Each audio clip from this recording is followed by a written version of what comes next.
ዓለም አሁን የምትገኝበት የ21ኛው ክፍለ ዘመን ኢኮኖሚ መዋቅር የሚጠይቀው አረንጓዴነትን መሰረት ያደረገ ልማትን ነው።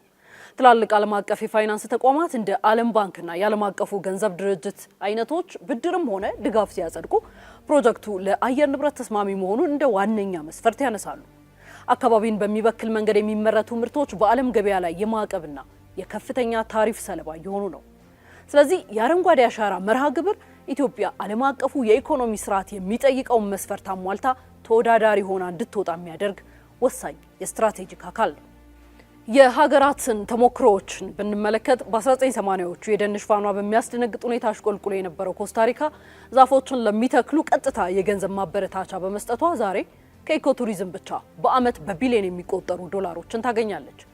በተመሳሳይ ከኮሪያ ጦርነት በኋላ ተራሮቿ በአመድ ተሸፍነው የነበሩት ደቡብ ኮሪያም ተራሮቿን የአረንጓዴ የማልበስ ግዙፍ የእንጨትና የወረቀት ኢንዱስትሪዎችን መገንባት የቻለች ሀገር ሆናለች። የኢትዮጵያ ጉዞም ይህንኑ ስኬት በራሷ አውድ በተሻለ መንገድ የመድገም ሂደት ነው። ባለፉት የለውጥ ዓመታት ውስጥ ብቻ ሀገራችን አስደናቂ ማህበራዊና ኢኮኖሚያዊ አዝመራዎችን አጭዳለች። ከ48 ቢሊዮን በላይ ችግኞችን በመትከል የሀገራችንን የደን ሽፋን ወደ 23.6 በመቶ ማሳደግ ተችሏል።